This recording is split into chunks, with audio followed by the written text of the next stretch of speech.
similarly, or even more so with Syria, which is not just a conduit of weapons of the resistance to, of the access to the Palestinian resistance and to Hezbollah, but also a manufacturer. This is no secret. They manufacture a lot of the missiles used by the Hezbollah, and they send arms to the Palestinian resistance too. But because they're occupied by three big powers at the moment, and because they're economically in very difficult situations, there's very little direct engagement with the Israeli, even though they occupy Syrian lands. But they provide, for example, support, political and other support, as well as military support for the Palestinian faction.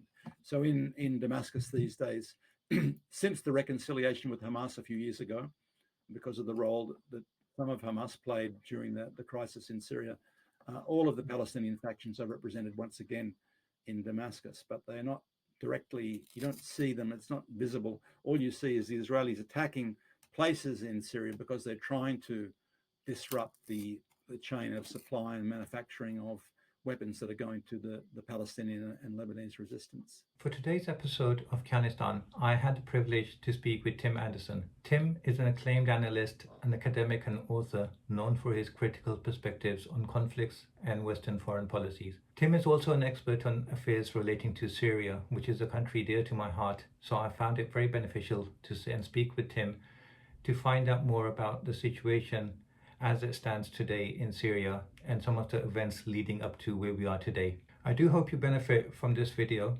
Please do not forget to like and subscribe to our channel. It really does help us more than you can think. So now, please, let's get started. Hi, Tim. Thank you very much for joining us today. How are you doing? Thanks. Welcome. I'm good. Thank you. Great. Tim, you're in Sydney at the moment. That's right, is it? That's right. Yeah. And thank you for joining, because I know you're an expert on Syrian affairs. Before we get started, I was wondering, how did you get involved in studying Syria, the culture, the geopolitics? Well, interesting. I actually am more of a specialist in Latin American affairs, and my second language is Spanish. But I learned from my friends in Cuba and Venezuela in particular that the Syrians deserved support, they deserved attention.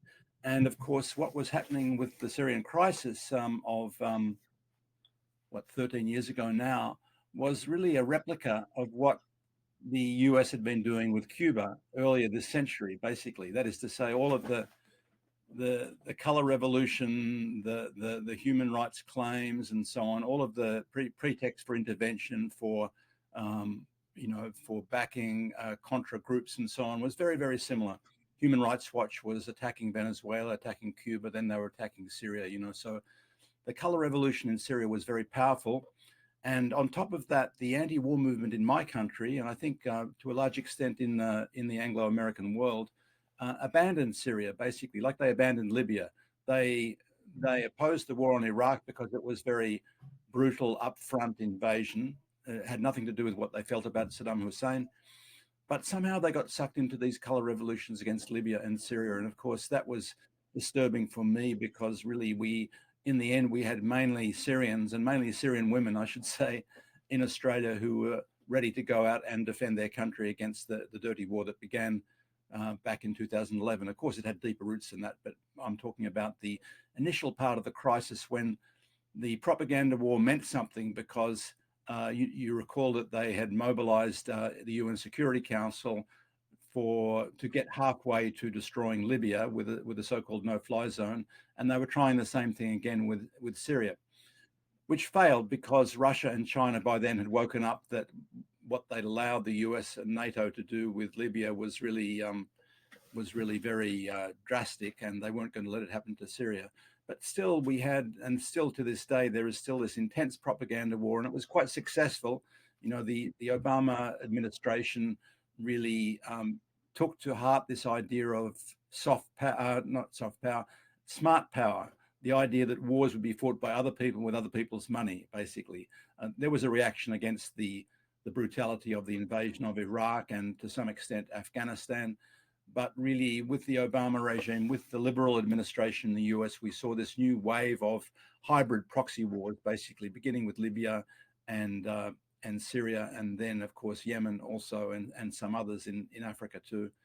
So there was a great void there. I think there was a great collapse of internationalism in my own country, and the people I had respect for in Latin America were saying, no, the Syrians are decent people. They deserve support. They deserve friendship.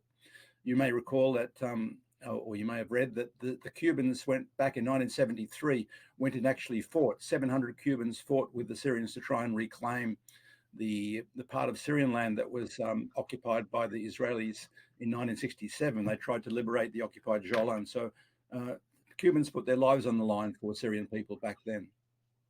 I had no idea about this. I was actually just going to say to you, listening to what you were saying, I was surprised, pleasantly surprised, that there's sympathy for Syria in Latin America, Cuba and Venezuela, and they understand what's going on.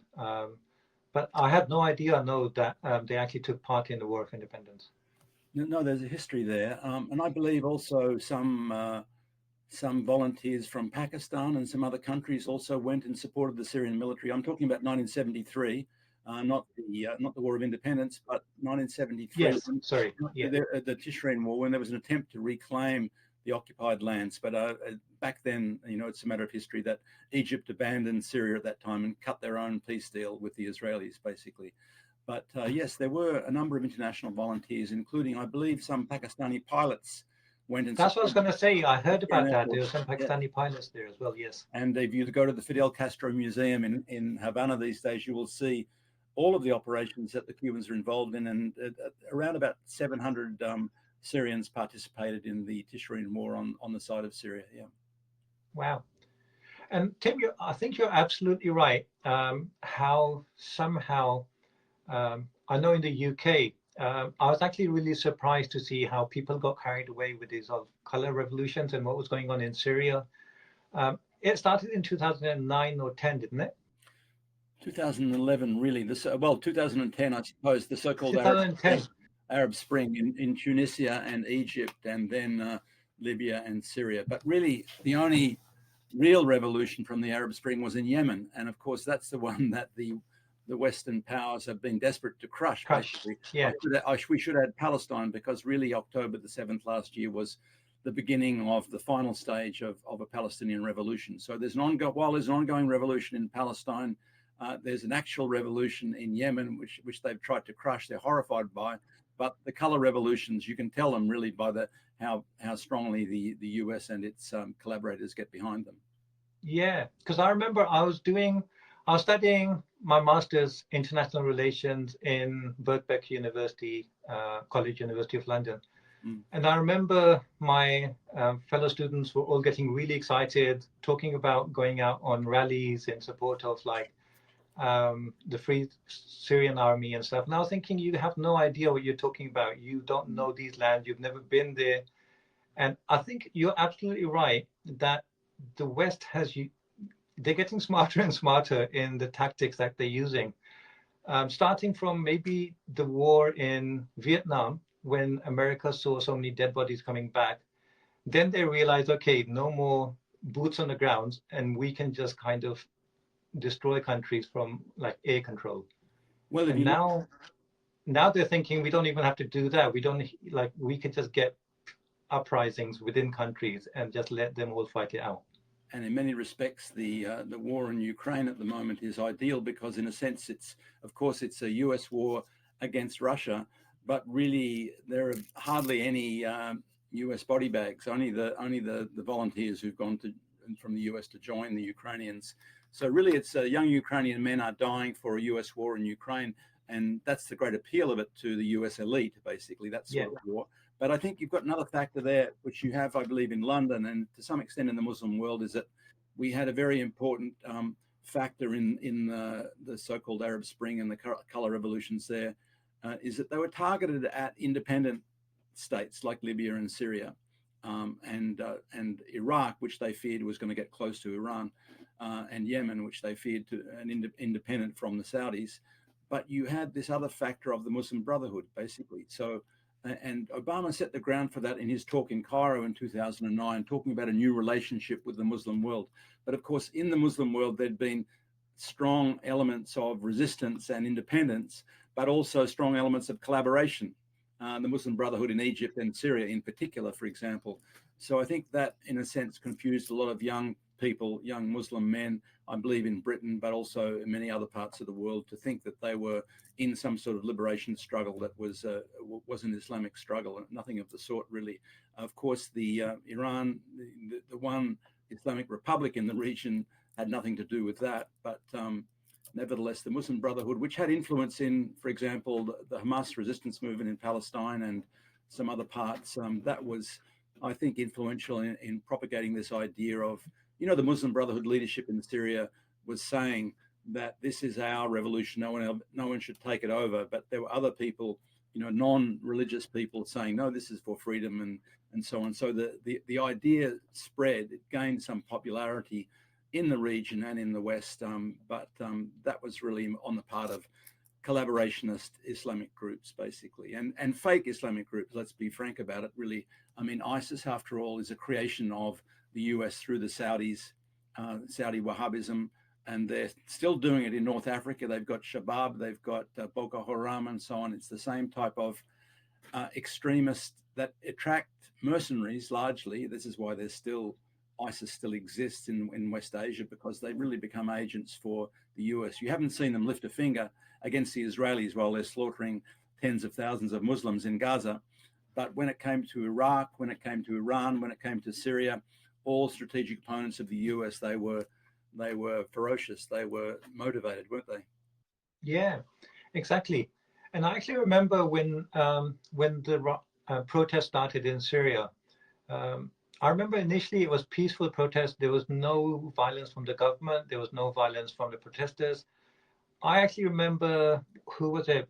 Owen Bennett-Jones reporting that there was some people in the crowds with weapons that kind of triggered everything.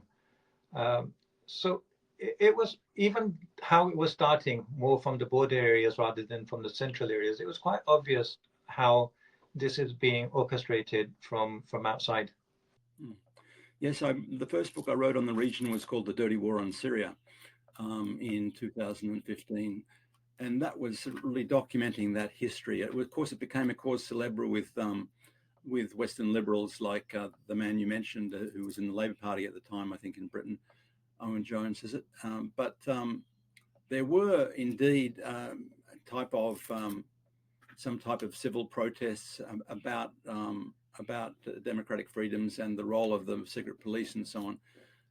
But the violence began, as you say, in the border regions in Daraa, with weapons that came from Saudi Arabia and so on. And what the warning sign to me, how I saw it, was a colour revolution at that point, was that they were attacking police and doctors. They were attacking civilians and state officials. Now, if you have the state doing it, the state's not going to be shooting its own officials. It's not going to be burning, not going to be shooting doctors and so on. So then they invented all these fantastic things, and the Western audience seemed to swallow this stuff, that somehow here was, of course, every person that stands against the US is a dictator. So you can expect them to say that every independent regime is a dictator, whether it's Cuba, Venezuela, Syria, or whatever. But to talk about the president of Syria killing his own people, bombing his own hospitals, killing his own doctors, this is extraordinary, really. It belies any sort of logic. And indeed, it was rejected by many independent Western analysts at the time, military analysts and scientific analysts. They began to create these false flags where their mercenaries would carry out horrific attacks, like the Hula massacre, which was in 2012, which was used as a basis for unilateral coercive measures against Syria in many parts of the world.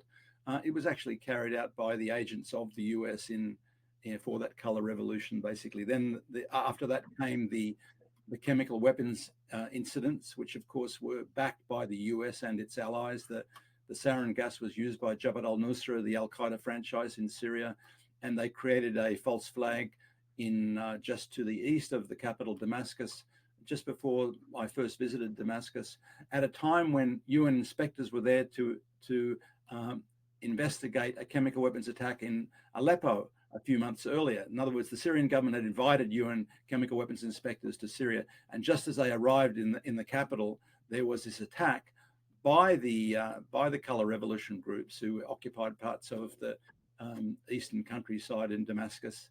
and they blamed it on the army. And of course, that was debunked very quickly by a number of independent analysts, and I wrote a whole chapter on it in my book, The Dirty War on Syria, on the Hula massacre and the first false flag chemical weapons issue. They kept using that for several years, and they still refer to it as though it's some sort of fact, basically, but ignoring all of the independent evidence there. But nevertheless, they were very effective in influencing people's minds. Whereas when it came to Iraq and Libya, to a large extent, once they'd destroyed the countries, once they'd invaded, once they'd used the pretext of weapons of mass destruction in Iraq, and remember the claims about Gaddafi giving Viagra to his troops to rape people and having black mercenaries to kill civilians and so on. All of those lies were abandoned very quickly once they achieved their objectives.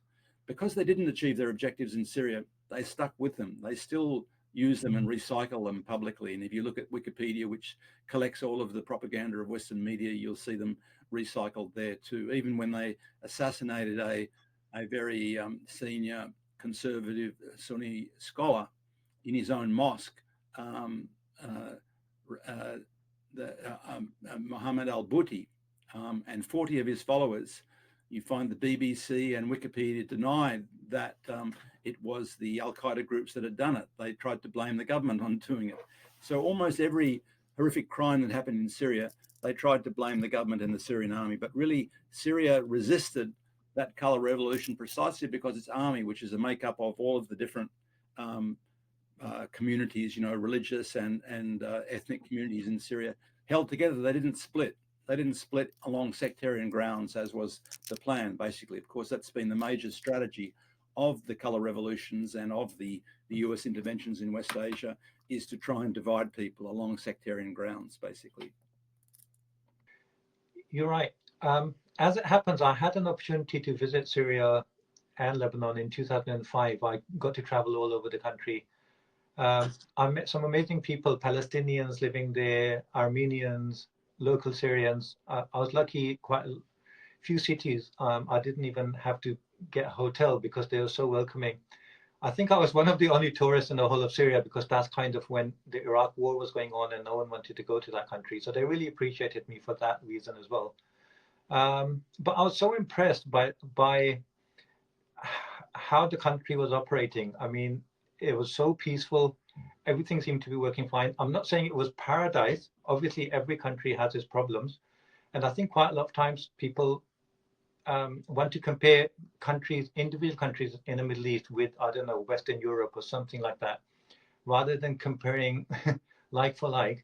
But my impression was, first of all, I really noticed that, like, regardless of what people thought about the government, they really did love the army. They were really proud of the army. And that makes sense because the army was made up of such diverse groups. So everyone kind of saw participation in it.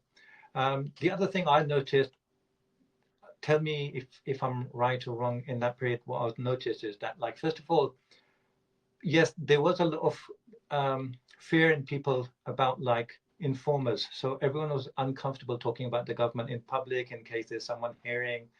So there was definitely those things. But at the same time, I remember even people who were not great fans of Bashar al-Assad seemed to have a lot of love for Hafiz al-Assad because they said that he resisted the West for such a long time. And now the irony is that Bashar al-Assad is going through more or less the same, if not worse, situation. Yes, it's true. First of all, it's a tremendously, as you said at first, a tremendously hospitable culture. People invite you into their homes. When I first went there, they apologized to me for the state the country was in, more or less, like our home is not in very good order. You should have been here before, type of thing. So tremendously hospitable culture across all of the communities there. I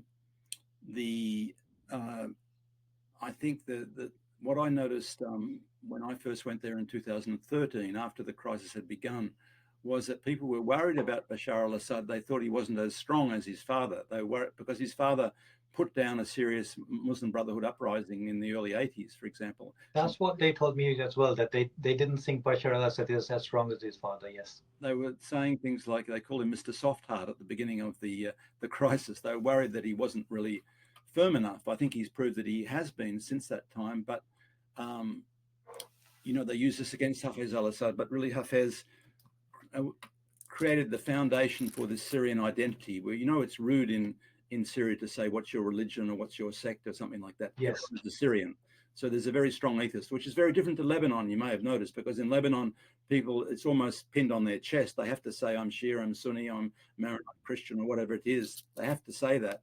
And that more or less comes before they're Lebanese in many respects. But in Syria, it's a matter of culture that really everyone is Syrian, and there's no, of course, below the surface, people identify with their communities and so on. But nevertheless, that very strong sense of pluralism and inclusivity. They call it secularism, but I always think this is a little bit different to the secularism we talk about in Western cultures, because it really means, it doesn't mean anti-religion, it means pluralism and inclusive. And so Syria under Hafez al-Assad and with his son too has been a feature of that. And of course, the minorities love that, and this is why the attacks on the minorities in Syria were so vicious by the sectarian groups that the US managed to mobilize with the help with allies in Qatar and Saudi Arabia in particular, for example, and later Turkey. That the minorities, of course, found a natural refuge in Syria, because really Syria is surrounded by a lot of states that have sectarianism or religion built into their systems. And in Syria, it's a genuinely constitutionally pluralist system.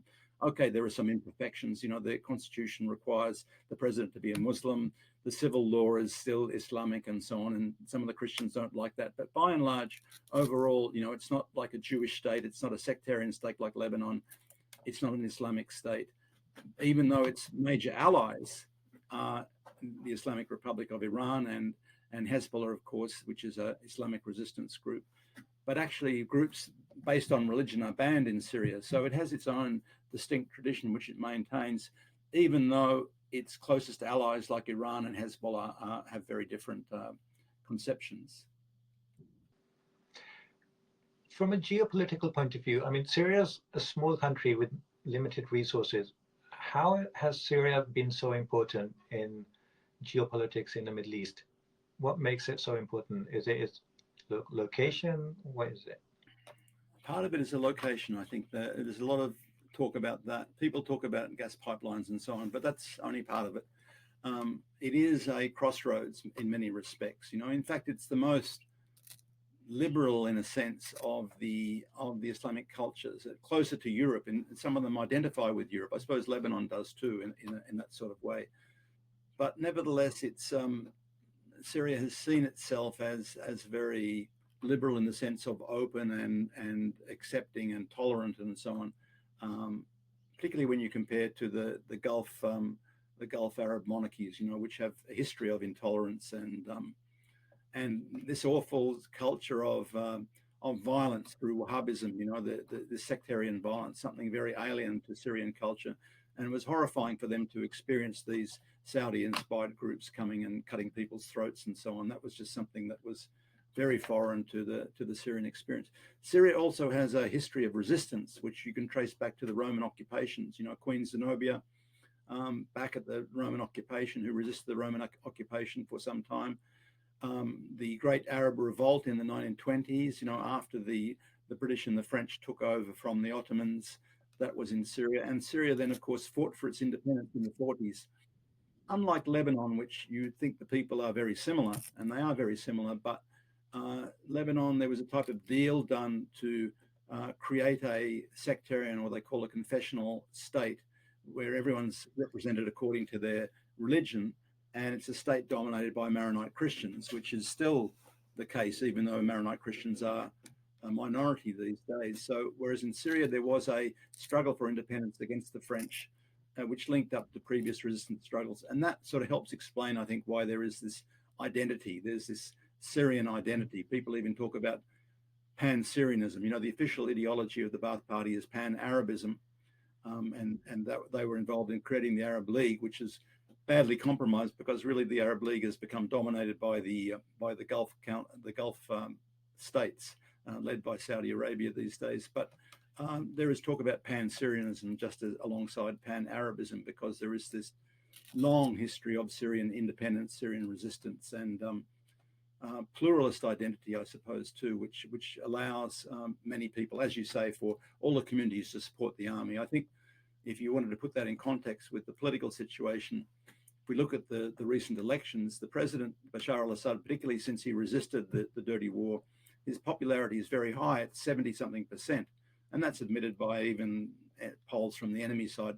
But the popularity of the army is probably 95%, something like that, So, and the army is one of the national institutions that is genuinely inclusive, and so therefore no one has any problem in identifying with the Syrian state and the Syrian army there, even if they haven't liked, as you've said, the fact that there has been this because of the long history of war with the Israelis, which encroach on Syrian territory as well as Palestinian, Lebanese territory, and the Muslim Brotherhood, which has been a fifth column, basically, first of all, utilized by the British and then by the US, for example, and then its allies like in Turkey and Qatar, for example.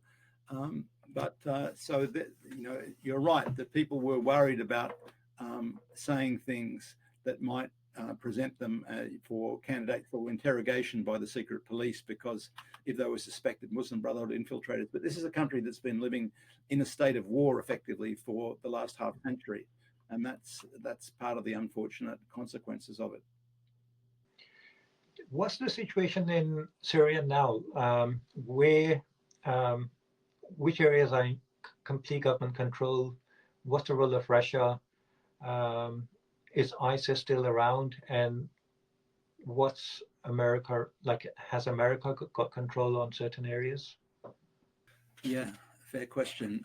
Look, the Syrians, particularly after the Russians made this limited intervention, mainly in air power in 2015, Syria has reclaimed virtually all of the areas that were occupied by these proxy armies, the terrorist groups, the Al-Qaeda fractions and so on. They have a lot of different names, backed by the US, by the Israelis, and by many of the Gulf monarchies. They reclaimed all of that except for 3 areas, which are safe havens for terrorist groups against the Syrian government. And they're safe havens because they are occupations by foreign powers. First of all, the Jolan in the south, where the Israelis for more than 50 years have occupied that important strategic part of Syria. Then the northern part of Idlib, not the whole of Idlib, the northern part of Idlib, which is in the northwest, which is occupied by the Turkish army. The Turkish army is the second largest army in NATO. And then the east and northeast part, large parts of which are occupied by the US military. And that they've then shuffled their proxies around there. At first it was ISIS, and then when ISIS was a difficult public relations exercise for them because of all of the publicity of the atrocities they were carrying out, they managed to displace ISIS and replace it with this, what they call Syrian Democratic Forces, SDF, or Qassad in Arabic. But really it's a Kurdish movement which is led by the Turkish Kurdish group, the PKK, which is banned in Turkey, and the aim of which has been to carve out some autonomous part of northeastern Syria as a type of Kurdish homeland, basically. But the Kurdish population in Syria has never been majority for this. They've really been Syrian patriots. Some of them have been communists.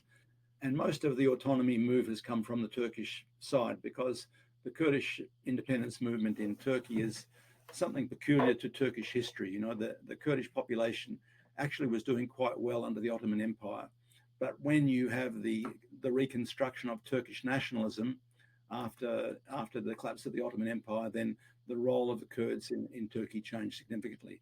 And their leadership, led by Öcalan, who's a political prisoner in jail in Turkey, is really would love to see a stepping stone in northeastern Syria to independence, for the idea of a greater Kurdistan. Basically, they already have a state in a federated system in Iraq, which the US managed to force the Iraqis to abandon their unitary system and have a more sectarian system with a Kurdistan in the north, which is now a base for example, the recent Israeli attacks on Iran made use of the fact that there's a US occupation there, the fact there's an Israeli presence in Kurdistan in northern Iraq, that many of the Barzani-aligned Kurdish groups in northern Iraq openly talk about creating a second Israel there. They tried to have a full independence referendum in 2017, which failed, or was put down by the Iraqi state. But basically, they have a fair degree of autonomy in a federal system in Iraq there now. So on the Syrian side, the SDF is mainly exists because of the US sponsorship, and the US occupation of Syria is a lot to do with just trying to weaken Syria. And of course, they are also stealing a lot of the oil from the oil fields in eastern Syria, and also the wheat, shipping the oil across to Iraq and using it, exporting it through Turkey and using it to fund their proxies there. So in the south, they have some other proxies. Al Tanaf base on the border with Iraq, they have some.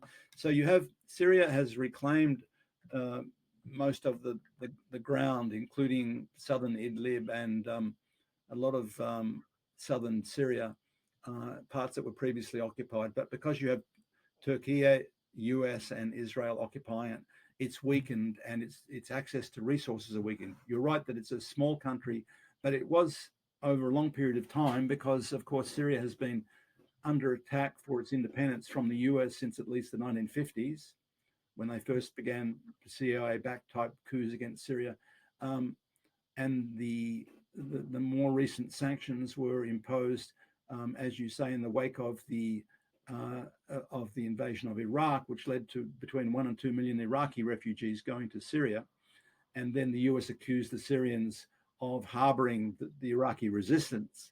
I suppose there was a little bit of truth in that, basically, but of course the Syrians were very sympathetic to the Iraqis, even though they didn't like Saddam Hussein. Neither the Syrians nor the Iranians liked Saddam Hussein, but nevertheless they opposed the invasion, and they helped the resistance against the Americans where they could, basically. So in those sort of circumstances, Syria has, as a small country, has tried to maintain its self-sufficiency in food, in clothes, in a whole range of things. You know, there are Iranian backed motor vehicle industry, for example. There's a great culture of self-sufficiency in Syria, but nevertheless, because of the blockade, because of the occupation, because of the blockade and the third-party blockade, the so-called Caesar sanctions, Syria is really under very difficult economic circumstances at the moment, extremely difficult. The US is blocking any sort of investment for reconstruction there. They are using these secondary boycott laws that they create to punish other states that try and invest in Syria or trade with Syria. So this is where Syria, like many other small countries, is very keen to see the advancing moves with BRICS, basically to create an environment where you can have normal commercial, non-coercive commercial relations, basically, because the economic situation in Syria is very dire. I think the UN recognized recently, about 2 years ago, that over 90% were living in poverty there. You know, the currency is very dire. It hasn't collapsed as badly as the currency in Lebanon, but nevertheless, the circumstances are very, very dire. Transport, fuel are very expensive. And so if the first step in recovering some sort of decent economic circumstances would be to get rid of those foreign occupations, the US in the east, the Erdogan's forces in the north, and the Israelis in the south, particularly the US in the east, because that's where a lot of the oil is being stolen, basically, and the wheat. They are surviving somehow. It's astonishing how they do survive, but they have this capacity to resist and to help each other. You wonder when you look at the salaries there, how people do survive, but a lot of it's to do with, what do they call it? Social support, the social networks. People share things, and it's not really logical. You can't rationally work out how people survive on salaries that won't pay their transport fees to go to work until you see that there's some other sorts of mechanisms going on. But things are very tough there because, a big country like Russia can resist an economic blockade, but little countries like Cuba and Syria, they find it very, very difficult. And that's why I think it's very important that we do support little countries under this sort of pressure, like Syria and like Cuba. Let me just take a moment's break to introduce our sponsors for today. This episode is proudly being sponsored by the Worldwide Listings Company Limited, or WLC for short. WLC is an e-commerce marketing agency specializing in making brands successful on Amazon. So if you are thinking of starting a new venture Or if you already have a brand and you want to take it to that next level, then get in touch and WLT will be able to help. For transparency purposes, let me also tell you that WLT is actually a company that I founded and am the director of. When you get in touch with WLT, you'll be getting in touch with me and my team, and we look forward to greeting you and seeing how we can help. Thank you, and now let's get back to the episode. The USA is interfering inside Syria. Turkey is there as well. They're both part of NATO. As I understand it, they don't see eye to eye because of the whole Kurdish problem. So the US is using the Kurds against the Syrian government, but Turkey doesn't trust the Kurds. So is there like a tension between USA and Turkey there? Yes, that's right. That's exactly right. Of course, the fact that the US is using as their proxy, it's really clever on the US part in a way. The fact that they're using a Kurdish group, which is called Syrian Democratic Forces, but it's mainly Kurdish, some other mercenaries, but mainly Kurdish, provides a pretext for Erdogan to attack Syria and, by the way, to attack Iraq. So the Erdogan's forces have been intervening, attacking what they consider, to a large extent correctly, outposts of the PKK, of the Kurdish separatist group in Turkey, in northern Iraq and in northern Syria, basically. So that is a complicating factor. But nevertheless, and of course, Erdogan has had his own ambitions in the region, which have failed largely because the Muslim Brotherhood project has really failed in the region. Nevertheless, Turkey and Qatar have been the main sponsors of that. Remember, for a brief period of time, there was a Muslim Brotherhood president in Egypt, and that seemed to be the height of those ambitions at the time. But nevertheless, Qatar and Turkey have been the major players in that. And of course, to complicate things further, the Saudis, whose Wahhabist-backed groups like ISIS have collaborated with the Muslim Brotherhood in the past, they got very jealous of the Muslim Brotherhood, which has a wider network than them.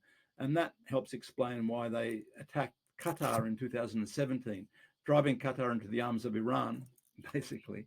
So it's a strange thing that the relationship, it's one of the first things that I began to study looking at Syria, was the relationship between Wahhabism in Saudi Arabia and the Muslim Brotherhood, which have slightly different histories.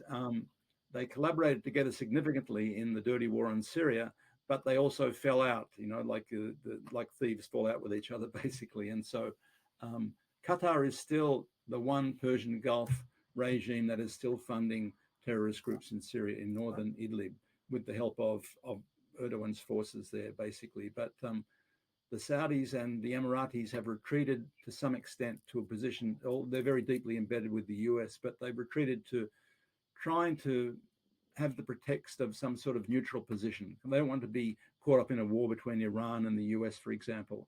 And on the other hand, the Saudis, although they haven't formally joined BRICS, they've been invited. They've joined the Shanghai Cooperation, and they want the benefits of doing business with China, but they still hang on to their relationship with the US. So you have some of those Persian Gulf regimes are really trying to, sit on the fence there, trying to do a balancing act there. But Qatar is the one that has remained very hostile to Syria.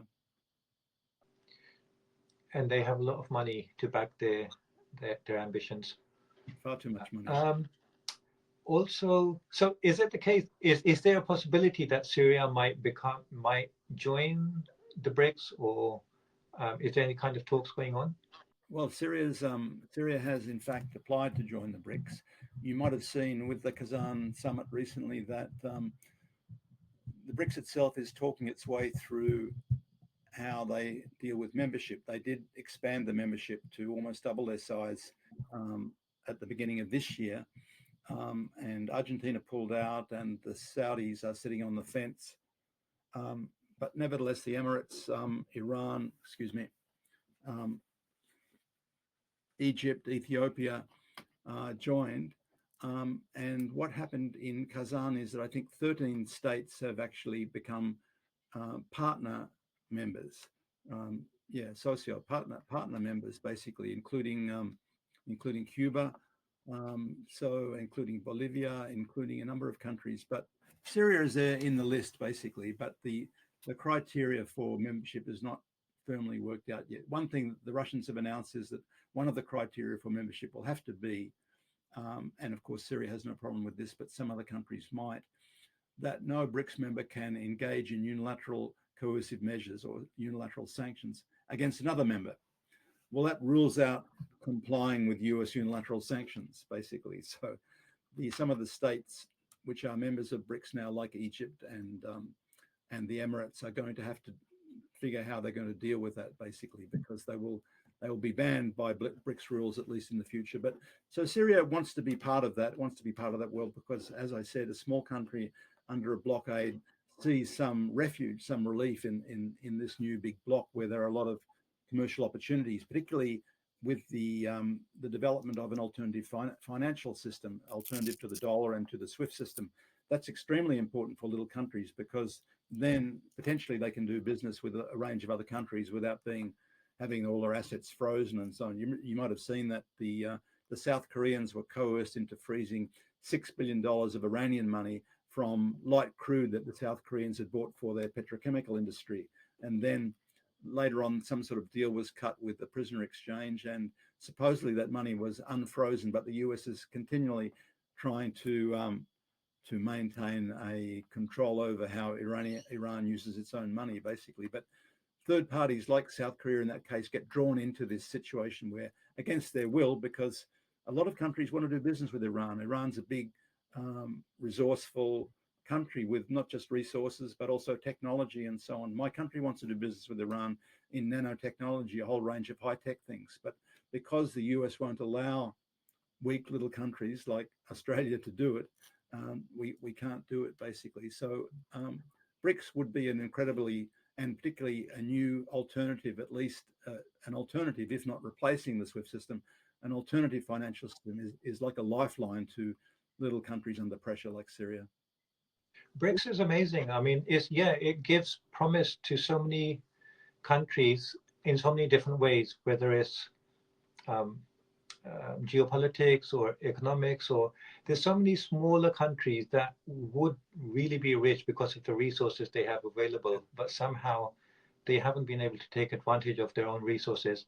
Yeah. But BRICS is amazing in the bridges that it's building between countries, like what's going on between Iran and Saudi Arabia. But I also heard that Russia and also maybe China were trying to create better relationships between Turkey and Syria.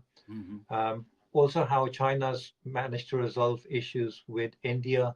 Yeah. And all of this is happening so quickly. Yeah. And also, I can't remember ever the Western powers building bridges between two opposing countries. If anything, they kind of are there to make divisions rather than to bring people together. Can you remember any time when two countries were brought to get closer together by the West? No, I mean, you're right that the history has been that the British learning from the Romans and the North Americans learning from the British always relied on the strategy of divide and rule. They did it in India. That they fomented the division of the Indian Congress and the creation of Pakistan. They divided Palestine. They divided Ireland. The US divided Colombia to create Panama. It's a very long history of division going on there. And then they federate. They forced the federation of Iraq. They wanted to do the same with Syria, but they failed there so far. So it's a very long history. And you're right to say that then the Iran wanted the Iraqis to negotiate this reconciliation with the Saudis, but the Iraqis weren't able to do it. In the end, China did it. So China played a role that you would expect a big power to do, that type of intervention where the Saudis respected and wanted to do business with the Chinese, and therefore the Chinese had the necessary weight to bring together, albeit, it's not hugely, the depth of it is not great, but nevertheless a very important breakthrough to have that reconciliation with Iran and the Saudis. And then also, you may have noticed Iran and Egypt too. Yes. Before Egypt came into the BRICS, there was already this bilateral relationship going on there. One other thing I find very interesting is that there's a couple of interesting things about BRICS, but one is that almost all the Southeast Asians are now members, or what is it called? Partner members. Big countries like Vietnam, like Indonesia, then Thailand and Malaysia, all of them are now partner members. So they're attracted to it. And then you have a lot of the more independent countries in Africa coming in too. And isn't this fascinating? Because after the Russian invasion of southeast Ukraine, and where there were very few countries prepared to openly support what the Russians are doing, but nevertheless, given that Russia stood up to the big power, obviously the machinations of the big power in the US, trying to put Russia under pressure and expand NATO and so on, we've seen this rush towards, since 2022, we've seen this rush towards BRICS, which of course the mainstay of which is Russia and China, basically. India is important too, and as you say, the reconciliation process with India and China is a very important one. But nevertheless, BRICS, of course, is led by the Chinese, who have the economic weight, and the Russians, who have the political weight. And have the political weight is best demonstrated by the way in which they've stood up to and fought NATO and the US through this type of proxy war against Russia, basically. So that hasn't been a deterrent to Southeast Asia, to African countries, to Latin American countries, for the most part, wanting to join BRICS, because they see it as a refuge. They see it as an important alternative. A lot of countries, like, say, big countries like Indonesia, they don't want a confrontation with the US, but they want an alternative. They want an escape. They don't want to be told what to do by a dollar dictatorship. They want some other decent alternatives, and that applies to a lot of countries, including many allies, so-called allies of the US too. I think China and these countries were on a rise, and Western countries were maybe on a declining kind of a trajectory. But I think it would have taken maybe at least 10 years for things to get where we are now, how strong BRICS are and how weakened Europe and generally the West is. And all of that has resulted from the war in Ukraine. Do you agree? I mean, I think that was like completely illogical. I don't understand what the thinking was there. Even from a point of view of Ukraine, I think they were in an ideal place to actually just become a neutral country and take benefit from both Europe and Russia and prosper. And it's really sad to see so many lives wasted for nothing, really. America's fine to fight until the last Ukrainian, but the Ukrainians have obliged. You're quite right. Yeah, that's right. It's a very sad situation there. But I mean, Ukraine was neutral in that sense, and so was Finland. Finland, which has now joined NATO, but Stalin allowed Finland to be neutral after the Second War, despite the fact that they collaborated with the Nazis. And of course, many other little states were, to a large extent, incorporated into the Soviet political structure because their history was collaborating with the Nazis. And really, the Soviet Union at that time had a great interest in trying to denazify them. And so this is why the Baltic states effectively were incorporated into the Soviet Union. But you're right, Ukraine was in that position, but that was destroyed by the coup of 2014, the CIA-backed coup of 2014, which elevated the extreme nationalists, anti-Russians, which is strange, really, because ethnically speaking, there's no difference between Ukrainians and Russians.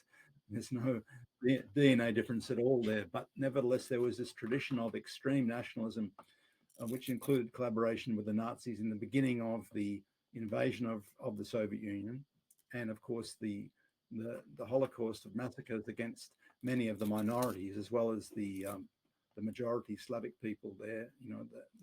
That was the collaborators in that slaughter were extreme Ukrainian nationalists who imagined that they were going to be able to benefit from the Nazi presence in then Soviet Union there. So I agree. It's sort of counterintuitive how what the Russians call the special military operation in Ukraine has catalyzed this move. But I think there's a logic to it that while, and I've written something about this actually, but while I think only 5 states, including Syria, or close allies of the Soviet Union, Syria, Belarus, actually supported the operation, because at the time it was a very dangerous thing to do, to present yourself as supporting an intervention like this.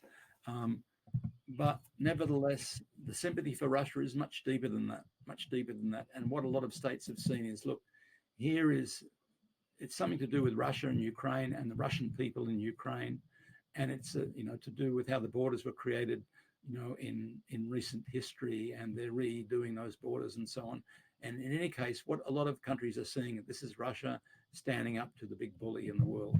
And Russia is the only one that's been able to do that. And even like, as I say, big countries like Indonesia, they don't want to stand up to the big bully and have a conflict with the big bully, but they would like to escape. They would like to have some relative independence. Even the Saudis, who have been, who were humiliated by Trump when Trump was president, that Trump was saying they're going to buy all our weapons and, they'll be finished if we don't support them and so on. He really humiliated them. Even the Saudis, they don't like that humiliation. They want some sort of escape from it. They would like some neutral position. The Emirates, who are very smart people, but they are sitting there next to Iran. They don't want to be the meat in the sandwich, so to speak, of a war between Iran and the US, or so there is this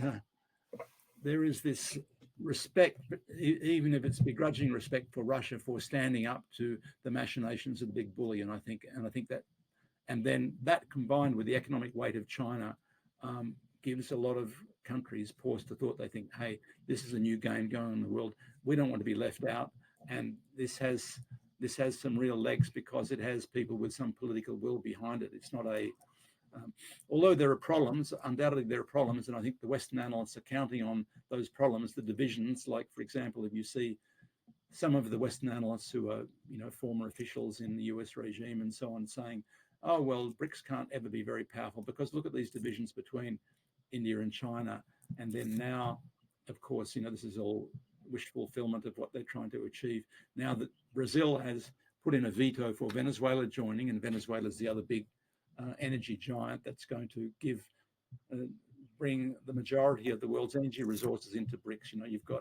This has been a problem for the US. They've tried to put sanctions on Iran, on Russia, on Venezuela, and all of a sudden there's your world energy supplies, being blocked off from you. And now the Europeans are buying back Russian oil through India because India is refining the stuff and selling it to them, So the energy crisis has been created by this attempt to divide and rule and impose coercive measures. And it's only likely to get worse with what's going on in the Middle East now. How do you see what's happening with the wars being waged by Israel? And how do you see it from the point of view of the Syrians and the Iraqis, who obviously want to help where they can, but they have their own pressures with American bases being there? Yes, you're right. Syria and Iraq are important members of what's called an axis of resistance. You see the most activity now, was, let's say, military activity in support of the Palestinians, particularly the Palestinians in Gaza, coming from Lebanon, from Hezbollah, largely, from Yemen, and to some extent from Iran, which nevertheless is the major supporter of all of the Axis independent states and peoples there.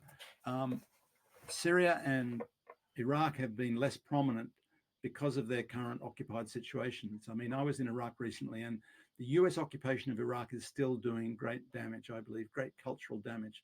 They've been there trying to drive a wedge between Iraq and Iran, basically, because two Shia-dominated countries now, the US realized, if they hadn't thought about it too much before, they realized after they'd toppled Saddam Hussein, the natural gravity of the situation was that Baghdad was going to get close to Tehran. And of course, that is really precisely why they created the precursor of ISIS in Iraq, Al-Qaeda in Iraq, ISI, which became ISIS later on.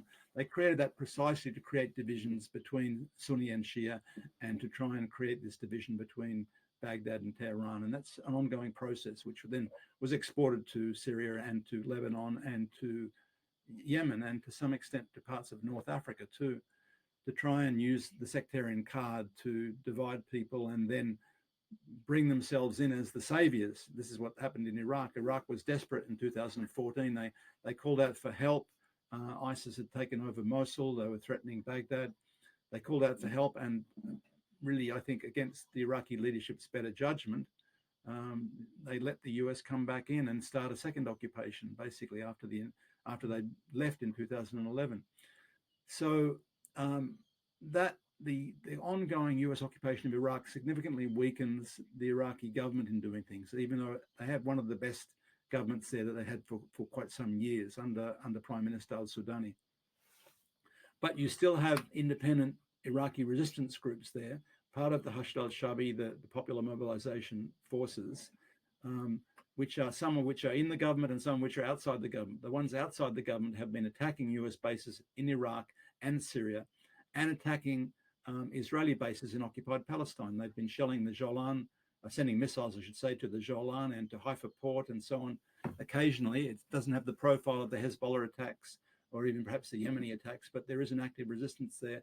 But they are undermined all the time by the US occupation, which everyone in Iraq wants to get rid of, but they find it very difficult to do. And of course, similarly, or even more so with Syria, which is not just a conduit of weapons of the resistance to, of the access to the Palestinian resistance and to Hezbollah, but also a manufacturer. This is no secret. They manufacture a lot of the missiles used by the Hezbollah, and they send arms to the Palestinian resistance too.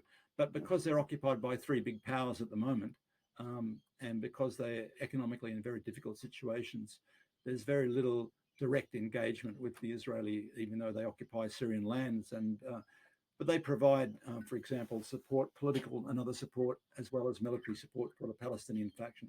So in Damascus these days, since the reconciliation with Hamas a few years ago, because of the role that some of Hamas played during the crisis in Syria, all of the Palestinian factions are represented once again in Damascus, but they're not directly, you don't see them, it's not visible. All you see is the Israelis attacking places in Syria because they're trying to disrupt the chain of supply and manufacturing of weapons that are going to the Palestinian and Lebanese resistance. Yeah, because Syria was a big kind of a battleground between was there actually fighting going on between Hezbollah and Hamas at some stage, direct fighting? Well, there was a problem in the crisis in that the part of Hamas which allied itself with the Muslim Brotherhood, because the Muslim Brotherhood was leading what was the domestic side of that dirty war, basically, as opposed to the foreign mercenaries. Part of Hamas, and at the time when Morsi was president of Egypt, part of the political leadership of Hamas, or let's say, and part of the military wing, Izzeddin al-Qassam, the military wing of Hamas, part of them, the leadership went to Qatar and got Qatari money and joined in some of the operations in Syria, basically. There was a split there because part of al-Qassam, which is the main group that organized the October 7th insurrection in Gaza, part of them didn't want to break with Hezbollah and with Iran. They saw they had got very good benefits in the technology and the fighting skills of Hezbollah and the sponsorship of Iran. So there was a split. There was some sort of disciplinary action against the section of al-Qassam in Gaza that was they weren't allowed to leave Gaza, for example. And then when the Jabhat al-Nusra, the Al-Qaeda, one of the Al-Qaeda franchises in Syria, when they occupied the Palestinian suburb of southern Damascus, Yarmouk camp, which was the biggest camp of Palestinian refugees outside Palestine, then part of al-Qassam went in with Jabhat al-Nusra. They had relations there, and they helped invite in ISIS, and then ISIS destroyed that section of al-Qassam there. So they played a role there. In other words, they have Syrian blood on their hands, and it was very difficult for the Syrians to reconcile with that. But nevertheless, under the encouragement of Iran, there was a reconciliation about two years ago, before the Gaza insurrection and crisis. There was a reconciliation between Damascus and Hamas leadership, basically. So yes, it's true that Hamas was really getting a lot of support from Hezbollah and Iran, and including Qasem Soleimani directly, the Quds Force leader who was assassinated by the US in Iraq.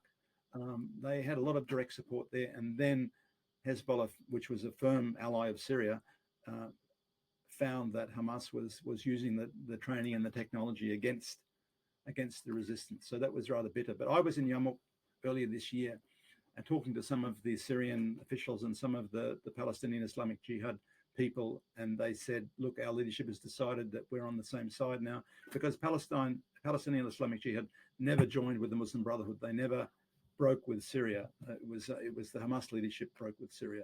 But that's been reconciled now, and the army, in a disciplined way, has said, okay, we have a new relationship now. Because of what's happening in Palestine and Gaza, we have a new relationship. And to what extent they trust them, at a ground level is another question, perhaps. But there has been a reconciliation, and therefore many analysts admit, including Western analysts, that this has strengthened and this is what Iran wanted, the Iranian position and the Syrian position has been for a long time. We support all of the resistance factions in Palestine. They work out for themselves what type of government they want to put together. We support all of the factions, whether they're secular or socialist or Islamic, and then they work out amongst themselves their own future, basically. That's been the long term, and I think a very correct position, foreign policy position of both Iran and Syria. How do you see, if we suppose that Trump might become the new president of the USA, how do you see things changing? I know, actually, you tell me, in his previous presidency, he tried to take American troops out of Iraq. Is that true? And also, do you think he's still likely to do that? Listening to some of the things you've been talking about, it makes me think maybe he might actually reverse that previous policy and want to double down because of his support for Israel. In the 2016 election campaign, Trump did talk about taking troops out of the region, basically. And then he tried to do it in Syria, and he was persuaded against it by, elements of what we can call the deep state, some of the Pentagon people, some of the military industrial people, some of the advisors that he hired. And then, he regrets hiring people like John Bolton and so on. But nevertheless, he was still apparently has confidence in Mike Pompeo, who was part of that system, basically, former head of the CIA. So Trump, as a populist, you don't really know how much to believe. He's still playing on this idea that he is, and his followers play on this idea that he is a president who didn't create new wars, but nevertheless, he engaged in a lot of existing wars, and he did a small partial withdrawal of US troops from northern Syria to northeastern Syria, basically, which meant that the proxy, the Kurdish proxy, is still in northern Syria, but without its US sponsorship. But in the east, it's with US sponsorship and US money to a degree. So it created a more complicated situation for the proxies in Syria. He didn't withdraw much at all from Iraq, and indeed in recent times there's been some increase in support there. Of course, the Iraqi occupation is important because the Syrian occupation exports its stolen oil to Iraq and then to Turkey, basically. So because they have that base in Erbil in northern Iraq, which is strategically important for them in attacking Iran as well, I might add. So some of the proxies against Iran are housed with the Mossad and the US in Erbil there, hosted by the Barzani-led Kurdish faction that controls Erbil. So Trump, I believe, he seems to be committed to bring an end to the war in Ukraine in a pragmatic sense. And the one, I suppose, hopeful sign of a Trump regime might be that as a pragmatist, he might see that, when it's time to cut your losses and get out. And he's been making all the right sounds about that in relation to Ukraine, which makes sense. And of course, there's quite a chorus of conservative North American commentators who are now giving substance to that argument. A lot of them are Trump supporters. So it seems a fair prospect that he may try and wind down that disastrous war in Ukraine. But in relation to the Israelis, in his term in office, he actually doubled down on some of the worst aspects of the Zionist annexation, pretending to recognize the complete annexation of Jerusalem, Al-Quds, for example, pretending to recognize, against all international law, the annexation of the Syrian Golan. None of this makes any sense in international law, but now they call one of the new colonies, settlements in Golan after Trump, the Trump Trump village or whatever it is. So, and he had some sort of relationship with Netanyahu, who is not well liked by the liberal Zionists or the liberal Jewish population in the US. They see him with some reason as destroying the idea of a nicer, kinder Israel, which was, ethnic cleansing light, more or less, compared to complete ethnic cleansing of the entire region. So, but he fell out with Netanyahu because Netanyahu didn't support Trump when Trump was contesting the last election, basically.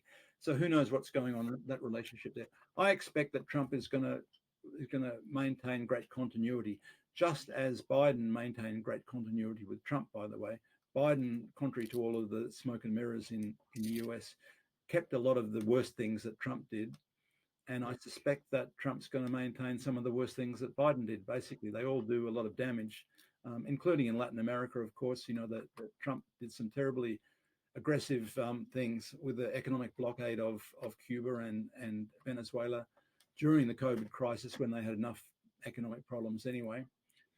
So I think Trump is going to be more of the same, really. It's a chance that he may shut down or begin to shut down the war in Ukraine, but he's been saying something recently about bringing peace to the Middle East, but which you take with a grain of salt. But really, he's also said that he's going to give the Israelis the tools of which to finish the job, whatever finishing the job means. And the Israelis have a variety of views of what that means. From the complete destruction of Gaza to the some of the people in the Israeli government are now talking about annexing Damascus, the capital of Syria, to the greater Israeli project. So who knows what finishing the job means, because the Israelis have never had defined borders. This has been the whole problem with the mythical liberal two-state solution in return to 67 borders. There were no non-67 borders. There's never been really recognized Israeli borders. They've always been pushing the envelope, and the debate after 67 within the Israeli regime was between the extreme, the openly fascist group, which wanted to annex the whole of Palestine and large parts of Lebanon, Syria, and Iraq, and the labor or liberal Israelis who were debating, whether they wanted 40 or 50% of the West Bank, basically. So it's always been that type of debate, rarefied debate going on in amongst the Israelis there. So I suspect Trump is going to maintain the status quo there. And we are looking rather for, if he does do some sort of realignment as regards Russia and China, that maybe he will see some benefit for himself in trying to cut some sort of deal there, because Russia and China have been making some noises about some sort of at least humanitarian intervention in the Palestine situation. Now that they're talking about enforcing mass starvation by not allowing in UN agencies into Gaza and so on. So it may be that there's some pragmatic deal that Trump could cut, which the ideologists of war are less able to do, frankly. So Trump is a dangerous person, and he's unpredictable, but he's also a pragmatist who might be able to cut some deal with Russia, for example. Yeah, that's what I'm hoping, actually. I mean, call me crazy, but that's what I've been hoping, that because Trump is unpredictable. On one hand, he might want to double down in support of Israel. But in that scenario, I can't see what Biden hasn't done that Trump can do. Like, Biden has been kind of giving Israel, there's nothing that they held back on. But on the other hand, there is this tendency of Trump to he's not in line with like the neocon agenda. So he kind of has that kind of side to him. And as you say, from Carter until now, he's the only US president who hasn't started a new war under his presidency. So there is that hope. The Latin Americans are not so hopeful because he was much more aggressive. Oh, no. But Biden didn't unwind any of that. Biden didn't unwind the 200 odd measures against Venezuela and the assault on Cuba, even though Biden was part of Obama's diplomatic opening to Cuba. But he didn't unwind what Trump had done there, basically. But I think you're right in the sense that Trump is capable of. Trump has not really. Trump bought into in the final days of his administration to a version of the so-called two-state solution. After his son-in-law had created this so-called deal of the century, which was some sort of real estate proposal, Trump came in after that with something which defined realistically, in a sense, what any US administration might consider a two-state solution. And it looked, frankly, like the Bantustan idea in South Africa in the 1980s. I don't know if you recall that, but when apartheid South Africa was under pressure in the 80s, there was talk of this compromise where they would create these native homelands, Bantustans, little pockets, isolated pockets within South Africa where the black people could run their own, or the tribally could run their own affairs, basically. But they were little isolated pockets, much like the isolated pockets of Palestinian cities in the West Bank, basically. So Trump's version was this little dotted pockets. It was, a long way from the West Bank and Gaza, but it was these little pockets of isolated areas where they could run their own affairs, almost as they do now under the Palestinian Authority. The Palestinian Authority, created with the Oslo Accords, which is a disaster, a great failure that most Palestinian analysts recognize as a disaster by the PLO at the time. But nevertheless, the Palestinian Authority, for example, is like a municipal council in Ramallah, in Nablus, and other parts of the West Bank, where they